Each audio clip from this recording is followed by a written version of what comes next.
Blast us everywhere.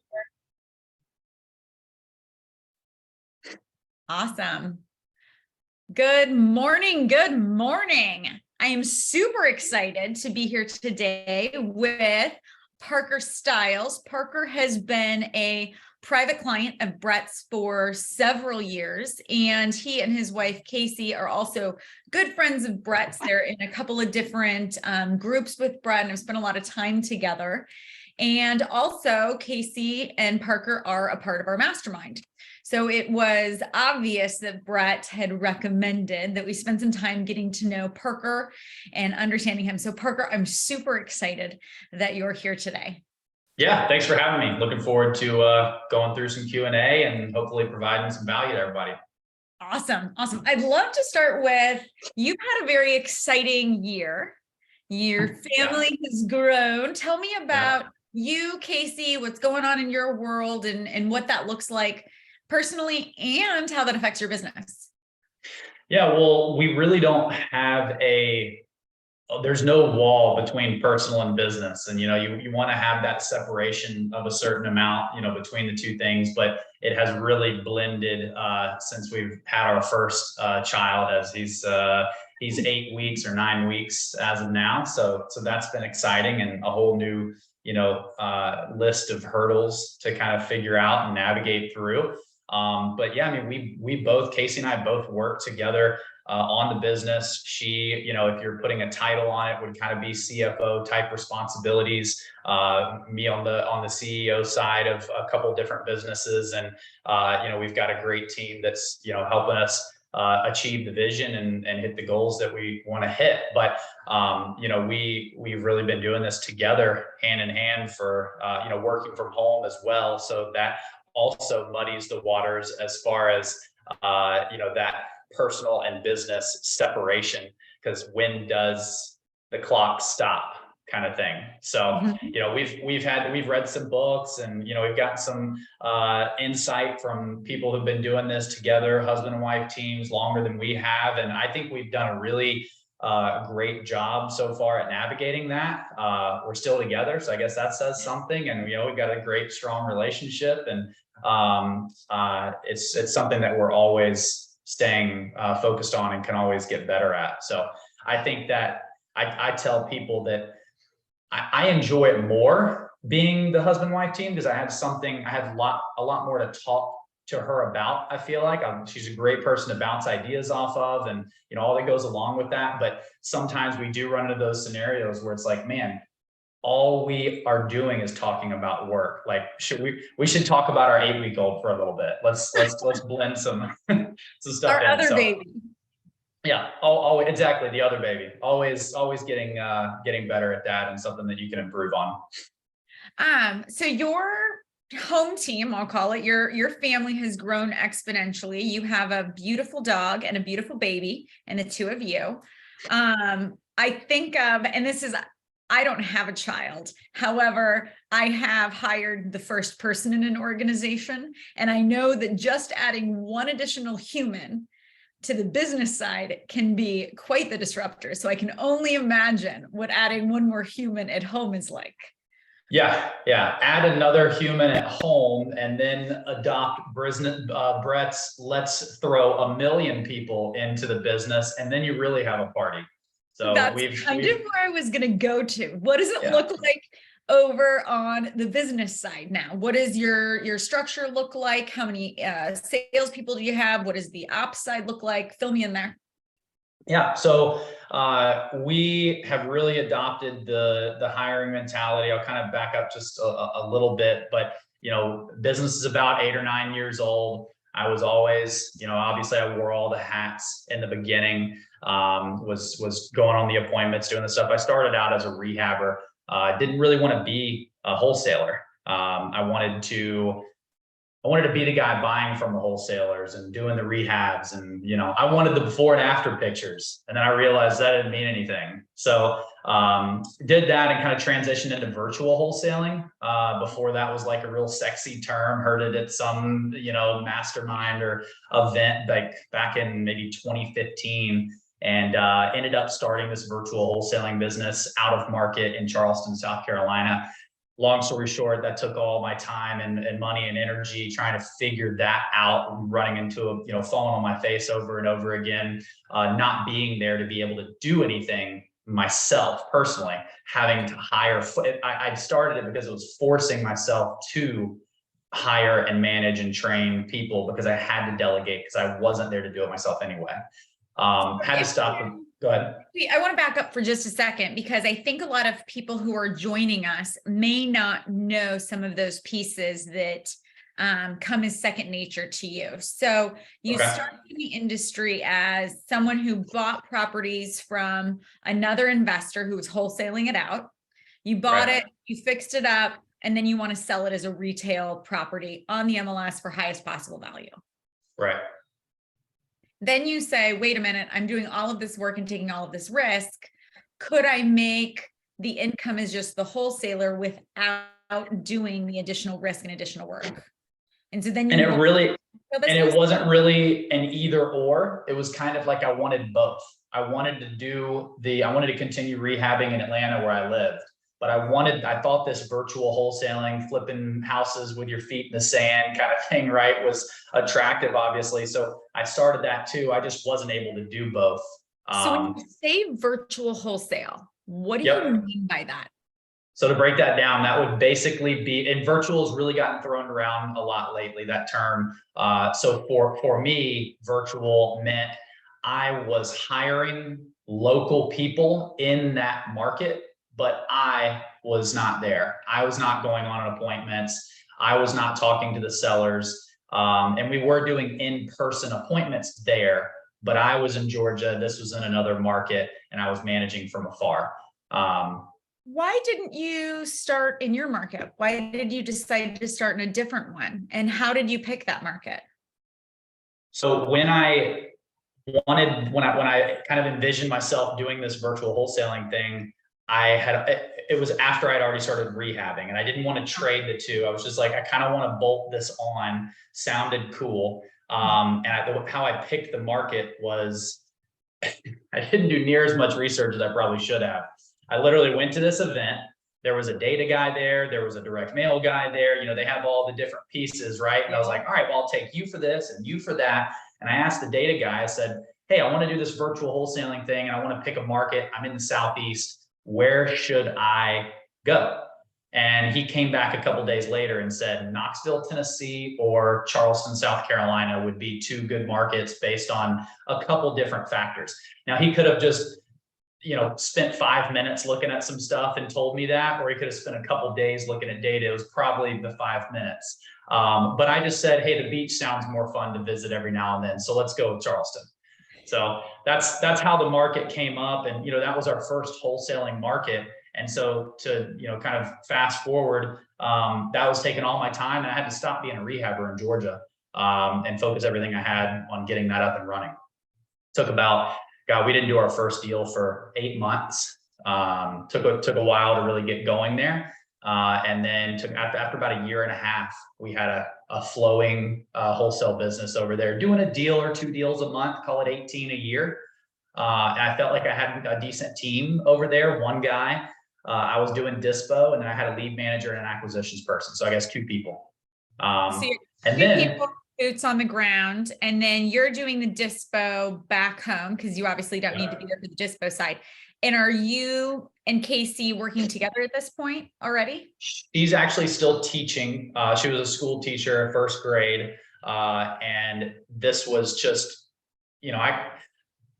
about a year before I had just gotten fired. So I was an acquisitions agent. I was a real estate agent at a commercial brokerage, and we won't get into all that, but let's just say I was a bad employee. I was always a bad employee.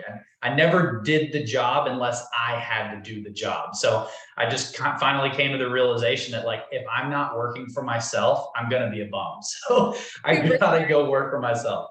So I'm lucky that I found that out early on, like right out of college. So this was still my crazy idea in Casey's mind of like, will it be successful? Will it not? We'll see. So she kept her teaching job for a while because she didn't trust me yet. Awesome. So you guys get started. Now, what year is it that you launched this? Because it took a year and a half or so to get to that steady, 18 per year. When did you launch? 2015, January, February 2015. So we were rolling around spring of 2016 in Charleston.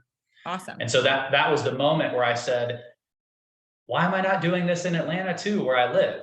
And so I had somewhat of a system, as we were building, I was making spreadsheets and Word documents, process flows, all that stuff, and said, hey, let me copy and paste and I'll hire a guy in Atlanta and I'll run dispo there too. And maybe I can go to some properties every now. Maybe I can do some sales appointments too on my own and, do that. So the next year and a half was building that out.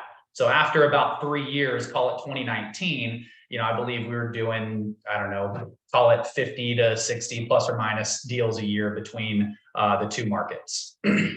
That's some explosive growth.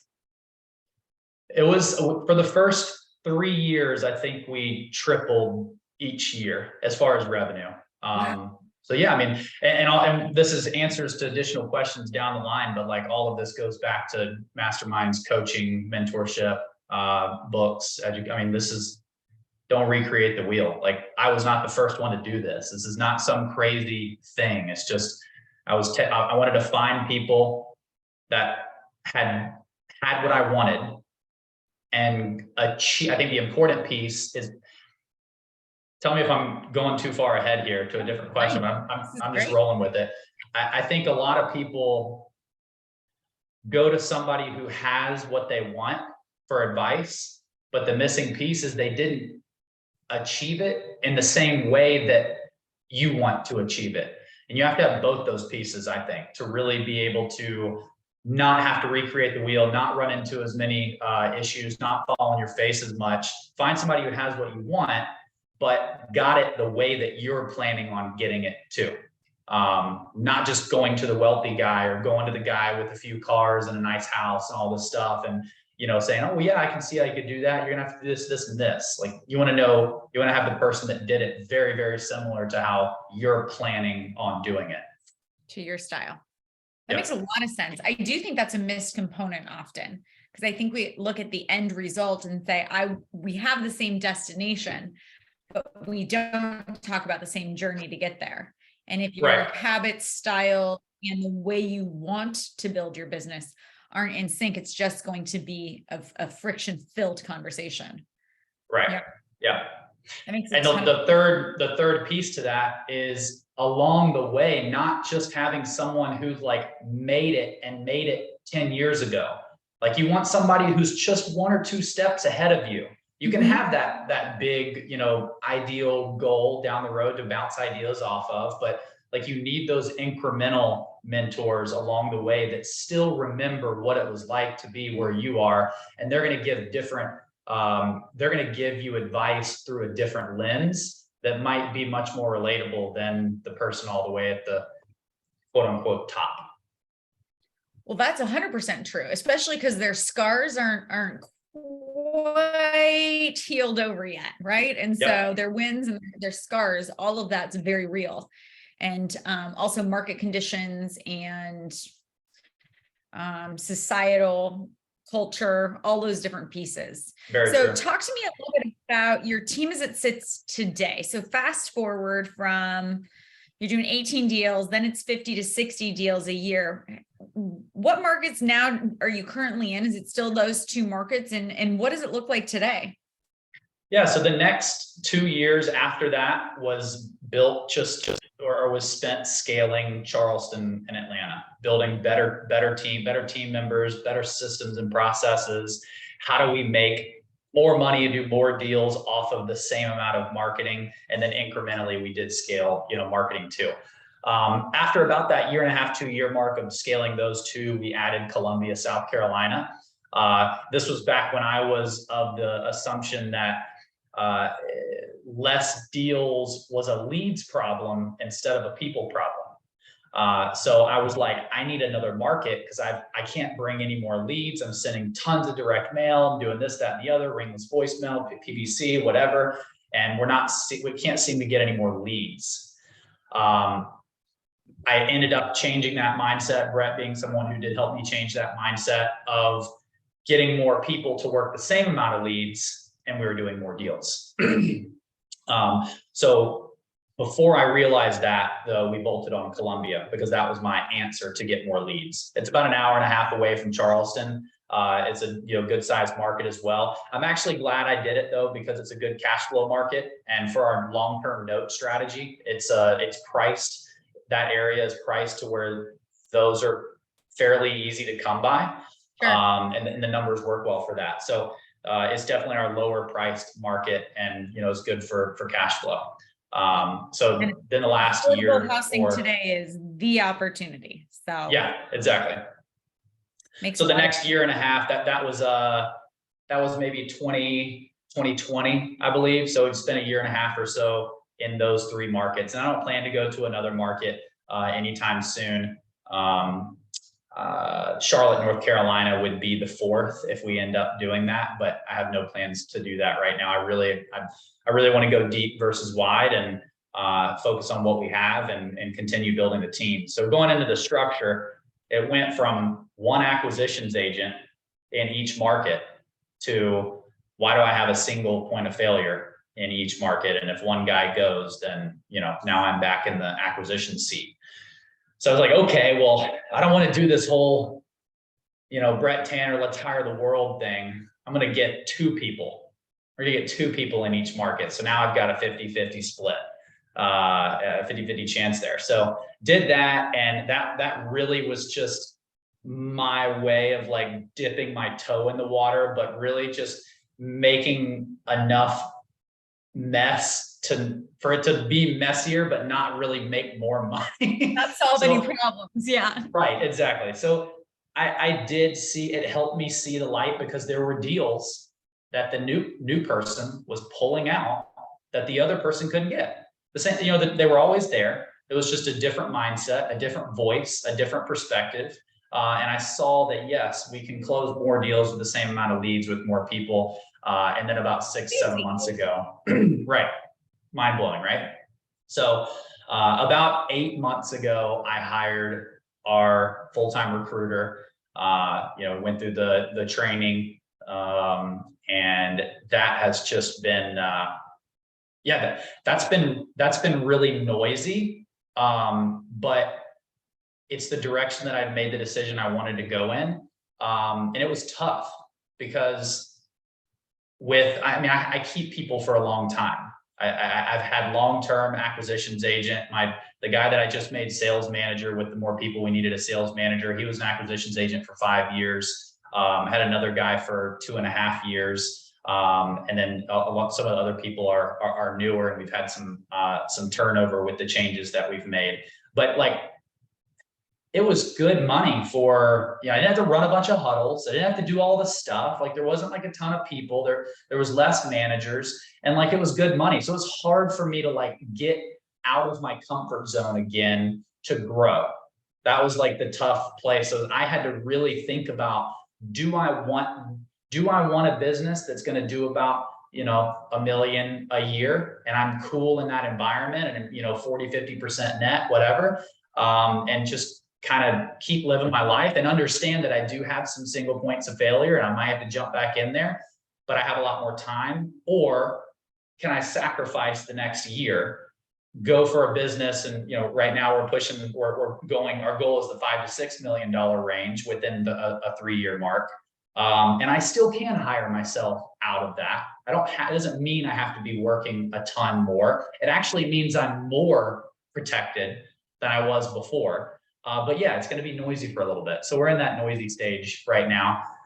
But we've hired, I think, just about 40 acquisitions agents in the last, now a lot of turnover, right? But we've really turned the wheels there. And so now we have, my South Carolina market is both Columbia and Charleston. So that's a hub. And then Atlanta's on its own.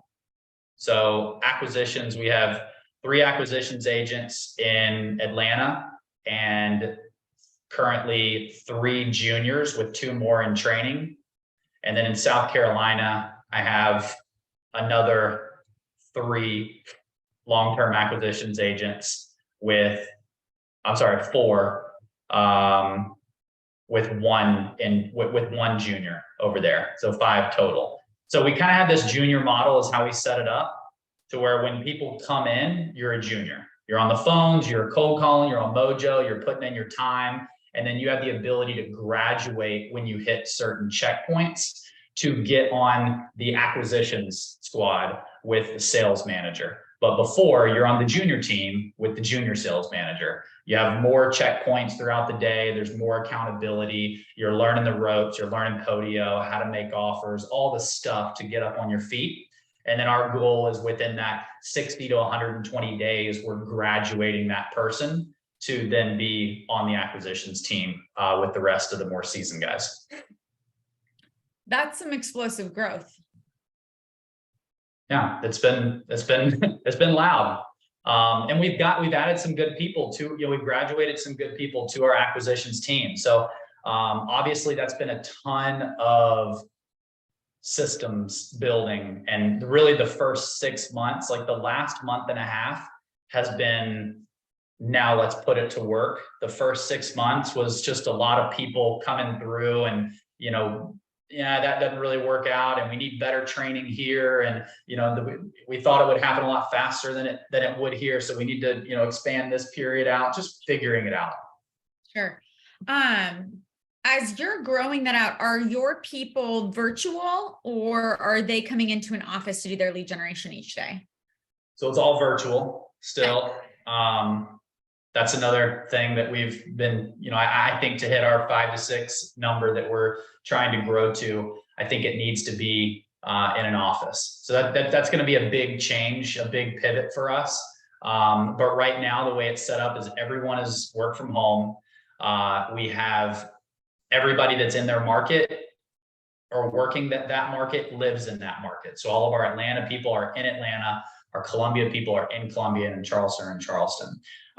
We just got back from doing our Q4 office days. So we kind of implemented that a little while back, where we do a quarterly office day where we travel to South Carolina, usually to Charleston, and we bring some Columbia people down, and we rent a big office space for the day and collab and work one-on-one and go through some training stuff, get face-to-face, order in lunch, and then go do a nice dinner and getting drinks and stuff later, and just kind of really build that culture a lot more, which has been really well accepted. And then we do the same thing in Atlanta. So, doing that 8 times a year is a lot. Plus we do a team goal trip. The last 2 years we picked a place like Savannah, Georgia. This year we went to Charlotte, or I believe it was, not Charlotte, some mountain town in North Carolina, Nice.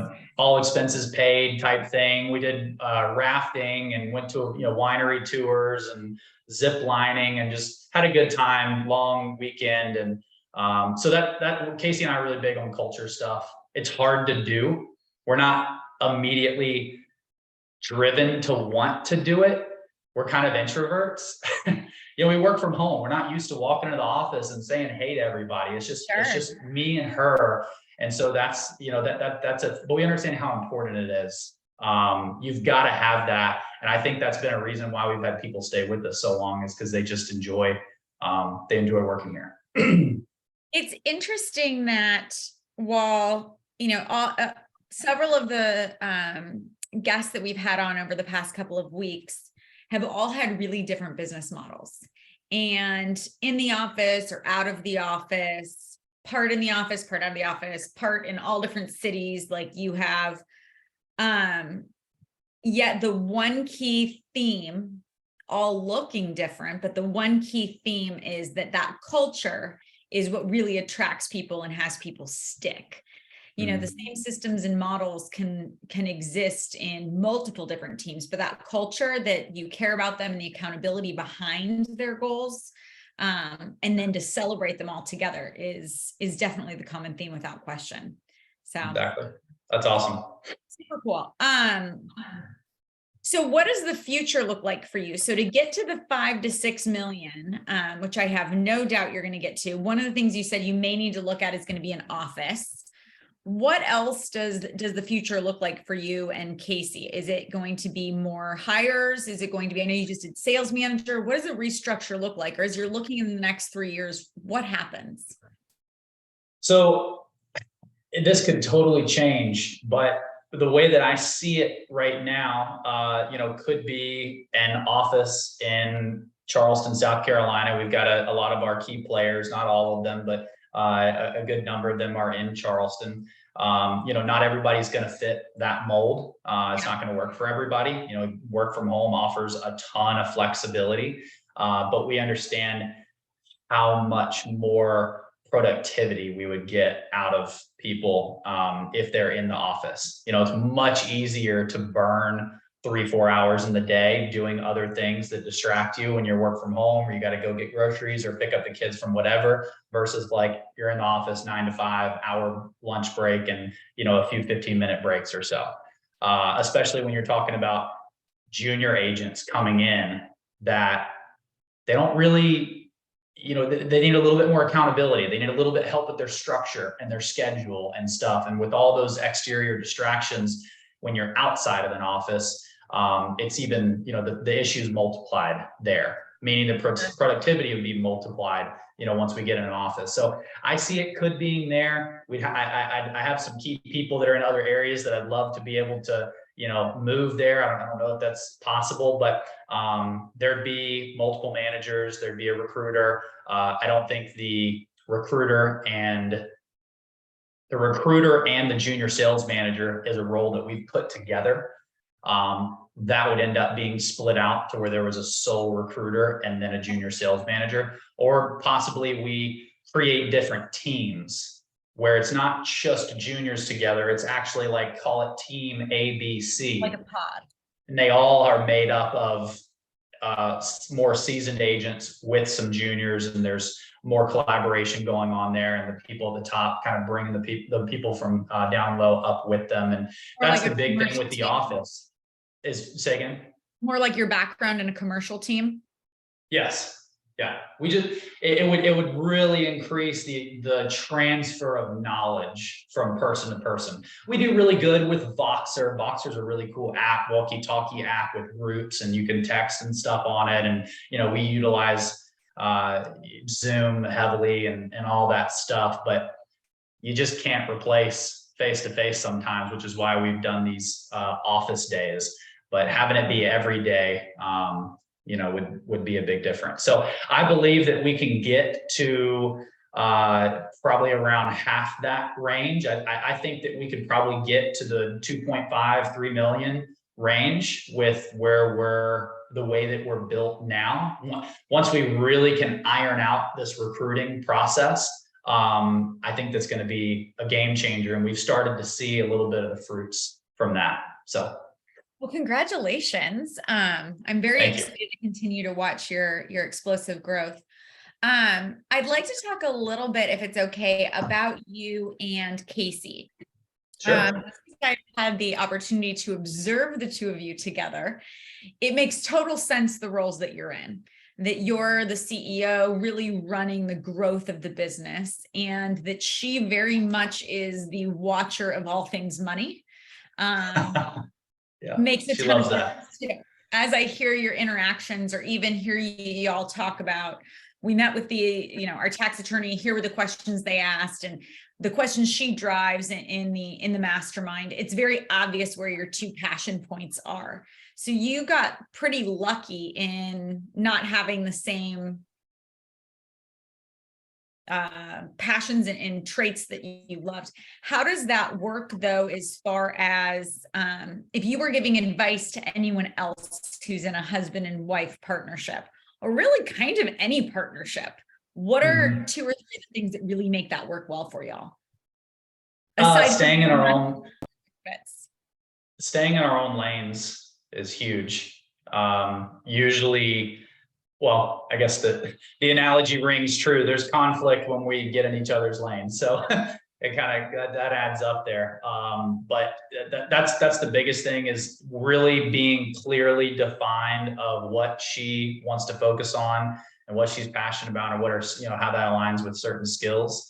And then, same thing with me, because I mean, I agree. It really does mesh up well. And, we got really lucky there on the business side of, she really hates doing a lot of the stuff that I end up doing. And I don't love a lot. I don't love the money stuff.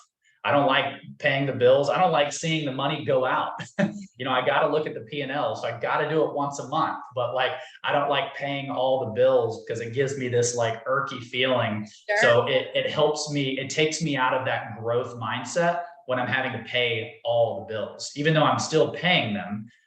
It's just like, I don't know, it's something weird that goes on in my brain when I'm writing that check. So if somebody else writes it, it's easier to spend that money. And obviously, again, the P&L has got to be a smart decision, but that's one thing that has worked out really well. She does the property management too. So that's been a big help, is not outsourcing that out. And that'll be something we eventually outsource out, but Sure. really we've gotten great at screening our tenants really well. She maybe puts an hour a week in, hour, 2 hours a week, during, obviously a little bit more when we're doing a turn, or if we're rehabbing a rental that we just purchased or something like that. But overall property management is really plug and play, and she enjoys doing that. Awesome. I don't know if that was answering your question, but it totally did. So let's talk about, like, we spent a lot of time talking about your operating business, and Brett tends to, when I'm working with him and talking with him, talk about two tracks that we really focus on in the mastermind and in Be Wealthy. One side, we have the operating business. We spend about 20% of our time there. And the point of that is to generate cash flow and deal flow to now create the long-term wealth, right? So Right. You guys are pretty active in that. Talk to me a little bit about your investment portfolio, and what does that currently look like, and how'd you get there? I was listening to a podcast the other day that reminded me of something, of a lesson that I learned a while ago. And it was that this person who had achieved massive success, if he backed up to the beginning, some of the reasons for his early success were that he was able to take chances on some things that he otherwise probably wouldn't have been able to, or would have chosen not to take chances on, because he had most of his baseline monthly expenses paid for from passive income. That like really reduces the weight on your shoulders. It allows more flexibility for you to be able to go try and look at other opportunities that if you're strapped down time wise, you wouldn't be looking at those, or they'd pass you by. Mm-hmm. So that was something that maybe I followed that lesson, or I just ended up there. Luckily, I'd like to say I did kind of follow that lesson, but I wanted passive income to cover monthly expenses, that as a very early on goal. Like when I was flipping, I didn't really take any of the money from a couple of houses that I flipped. And when I was a rehabber, I was maybe doing like 3 flips a year. So I was by no means like a big time rehabber, but every dollar that I could, I rolled back into a savings account where I could go reinvest that money. And I did. Luckily, in the year that I was getting started, I found some good price properties, and I bought my first rental for like 45 or 50 grand or so. And that was a rental. And then about 6 months later, we bought another one, and then a couple more came. We just kind of added to that list to where my monthly expenses were covered. And that enabled me to basically use all my operating business income to fuel more investments. So that was like the early on view. And I think the beautiful thing is it hasn't really changed, because all it's done is snowballed. We've continued to be able to take the money that comes from flips and spend as little of it as necessary, and throw all of it back into passive income producing assets, whether, and at first that was just rentals. Now we've added notes to the spectrum. Now we've got the hard money business. I'm sure there'll be others to come in the future. We've got some small multifamily, which is a cool kind of separate leg. But yeah, I think that's the beautiful part of it, is like not living off of the income from the active flipping business. That's so cool. That is so cool. Congratulations to both you and Casey. Thank I know you. it's the beginning of your journey, but the amount of growth that you've had on both sides, but specifically on the wealth side in a short period of time, and what that will afford you and your family long term will have exponential results. That you're exactly right. It's covering those bases today allow you to take more risks and more seize more opportunities in the future than you would have if you had to worry about the roof over your head every day. And I think early on that decision is harder to make than it is now, because when you're talking about it's tough when it's your first couple big paychecks to say, yeah, I'm gonna pass on the $45,000 and I'm gonna take $600 a month. Yeah, so it's totally. like that's you want to have some of the stuff, some flash. You worked hard, get the right. watch, get the new stuff, get the new car. Yeah. You want that. And you tell yourself, I deserve it. Right. And so you can skip over that. It's definitely a discipline. There's no question about that. Very true. I'd love to ask you some additional questions. I've got some rapid fire questions, if that's cool. All right. I don't know why, Parker, I do this every time I say that. I go rapid fire questions. Like that's going to make it, I don't know. More fun. Yeah. I don't know what's wrong with me.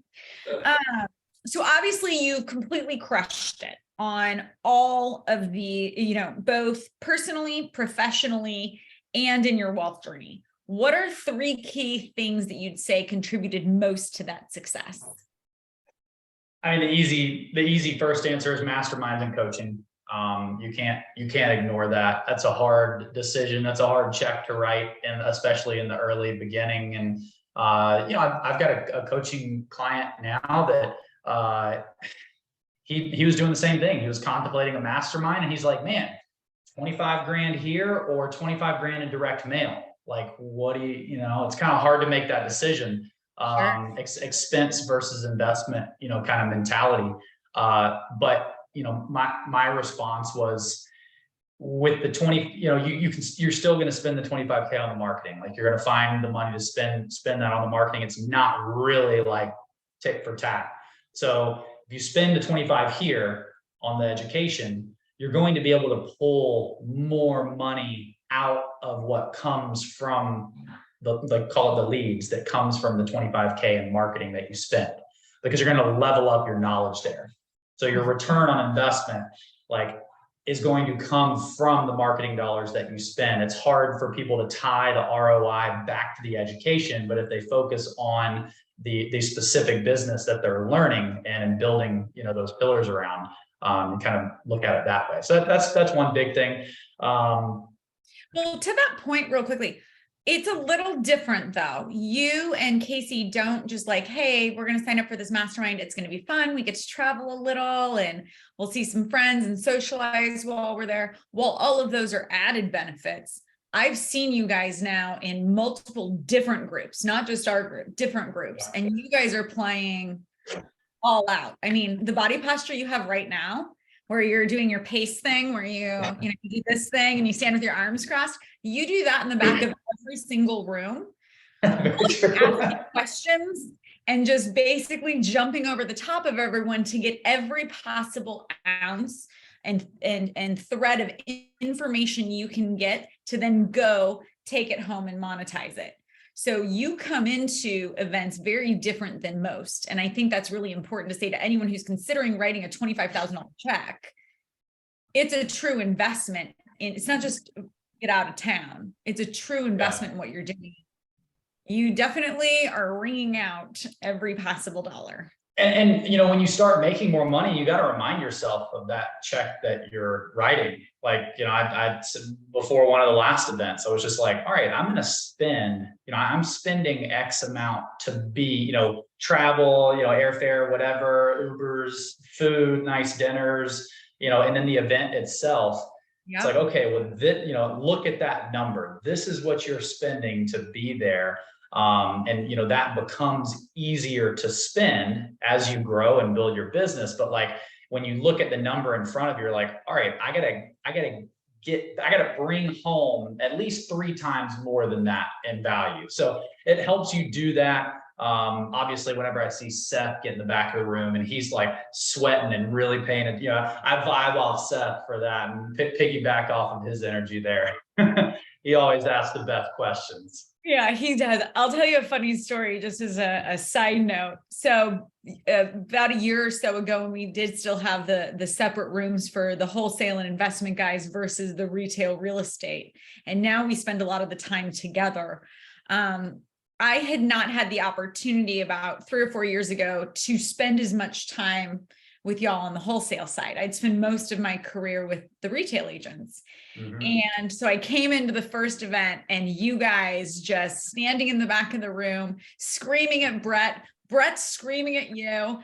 I think Hyder came and like ripped the pen out of Brett's hand and just started writing on the board. Like, And no, then, no, no, no, no. yeah, So explain this to me. Tell me. totally. And then I'll never forget, Seth went, Brett said, does that sound good to everybody? And Seth said, F no, I don't understand anything you just said. I need you to go back and redo it all. And I was like, these guys are animals. And I love it. It Yeah. was the energy you guys bring and the desire to really capture concepts, to go back, plant the seeds, and then harvest them is really, really, really cool to see. So It's a lot of ADHD in one room. That's for sure. Yep, there sure is. I love it. I love it. So all right, let's But jump to the other piece that you said 3 things. I don't know if I yeah. necessarily have 3, but the other massive thing is consistency. I mean, like that's you can't downplay that. There's so many times where you're just busting it for what feels like a really long time, and you're not seeing the fruits from the labor, and it feels like it's not getting you anywhere, and like you just I'm looking back and thinking about times when I felt like that. That's where the growth is really building when you're not seeing it.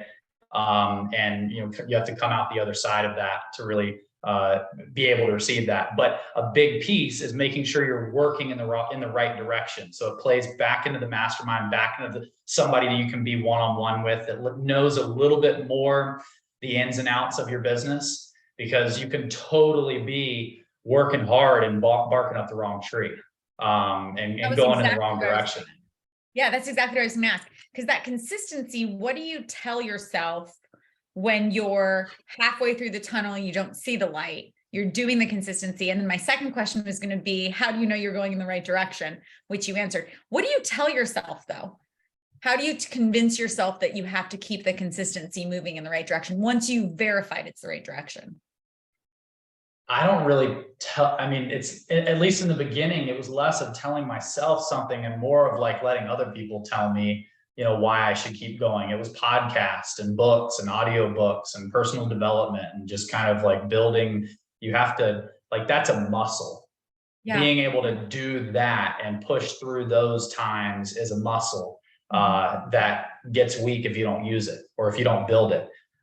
So I think that's an underplayed thing. And so before all of this, not to go back to the whole thing, but I was in multi-level marketing. I regret that time period of my business life, but that built like that. Multi-level marketing is so personal development heavy. And that really built my mind and structured it in the way that it needed to be for me to be able to push through, some of those early times. So a lot of that Bob Proctor, Jim Rohn, type stuff, which, led me to like Grant Cardone. And then I started getting a little bit more real estate specific and started finding some flipping podcasts. And Matt Terrio was, Epic Real Estate Investing was the first podcast I stumbled into that, kind of got me going. I listened to every single episode and like, I was like, all right, let's go. It's game time. But like, you gotta you got to build those muscles mentally. Otherwise you get beat down. This is not easy. This is a mental game, almost more so than it is, a physical game. Mm-hmm. Let me ask you another one. How is failure, or I'll say it this way, apparent failure, set you up for later success? Do you have like a favorite failure you look back on? I mean, favorite's kind of tough to match with failure, but if you did. I think with real estate, it's inevitable you're going to have market changes, right?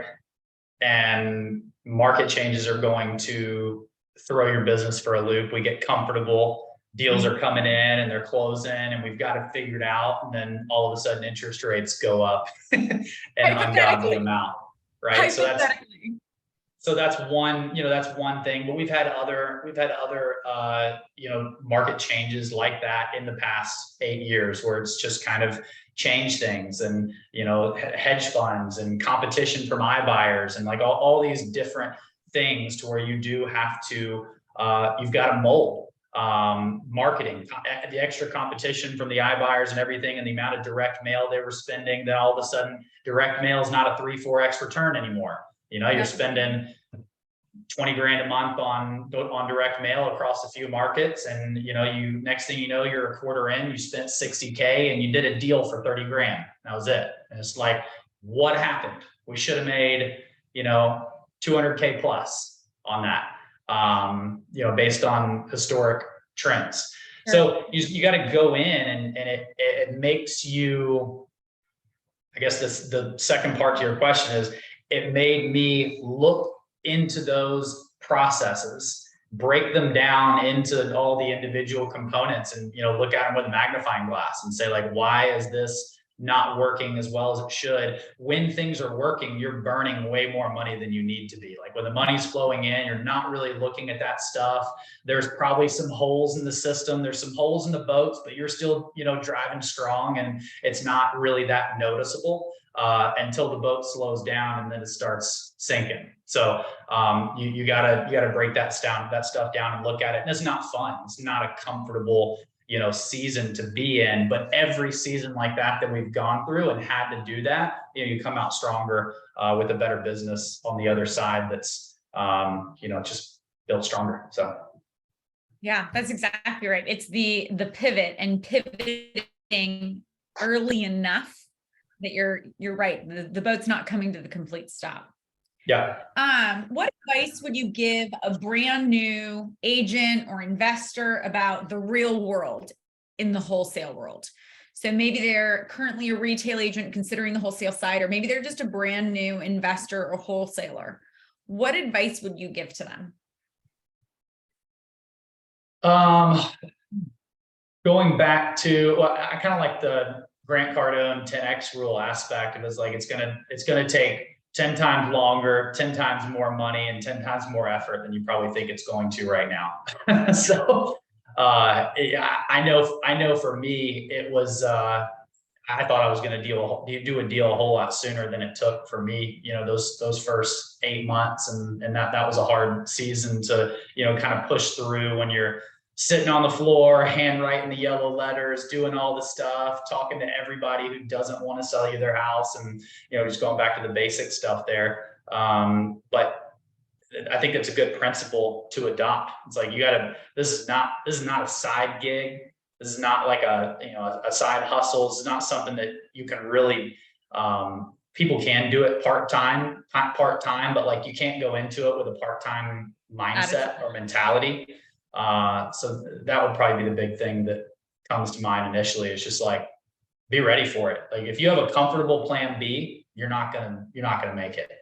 And that was a big thing with me, is like when I got fired, I'd already said, if I got fired or if I quit or whatever, I'd found this about like 3 months prior to that happening. And I already made up in my mind, if that happens, this is what I'm going to do. And there wasn't like another thing, because I was thinking back and, just other jobs and other directions that I could go. It's just like, this is the thing. And I didn't even focus on another option of like, what if it doesn't work out? Because I was like, I have to make this work out. There's no option to not have that work out. Plus, I got a line of credit with some credit cards. I had like 40 grand at 0% interest for 18 months. It was like seed capital. I think they still do it. Which honestly, I think is a great strategy, but like, I was like, I have 18 months to make at least 40 grand back. Like if I can't at least do that in a year and a half, I'm worthless anyway. So like, this is what's going to happen. I have to tell you, I totally agree with you. Can't have a comfortable plan B, because it's if you're, well, in the cases that I've seen, when you perform, it's typically under pressure. And so unless you have that pressure applied, human nature is we don't perform. Exactly. I totally agree. While I keep asking Parker some questions, if y'all have some questions for him, feel free to unmute yourself and jump in. You can also put them in the chat box on Zoom or on Facebook. You can put them down below, but I'll keep asking in the interim until some of our other questions. Parker, can I ask you a question, Yeah. Parker? Yes. Yeah, good story. I'm enjoying it. Just actually kind of a two-part question. So the old saying is, when the boss is away, when the cat's away, the mice will play. So you had that one challenge, right, being distant. Also, the other challenge is how does your compensation look like with, you talk about junior acquisitions guys versus, you're more veteran. How does that all look like? So as a junior, you're at a 15%. Everything's commission only for the acquisition side. 15% for juniors, flat rate.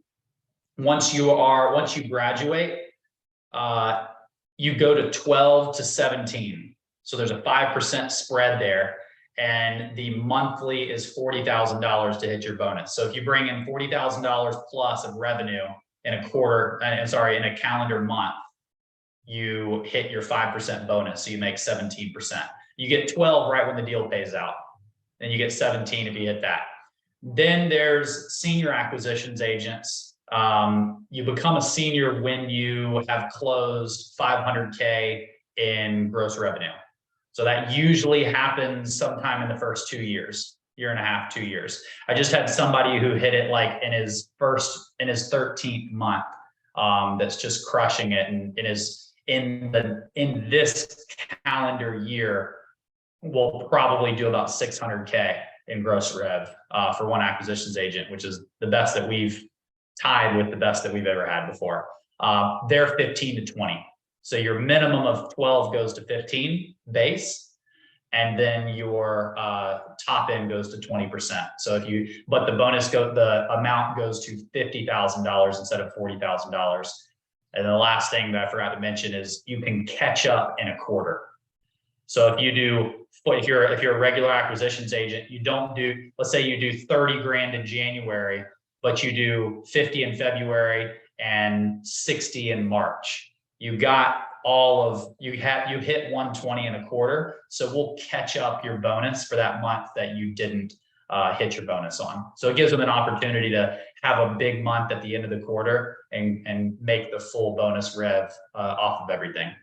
And stay in the game. And this keeps you motivated, right? Yeah. Exactly. Yeah. And what about the long distance, managing your people from afar? How does that work for you?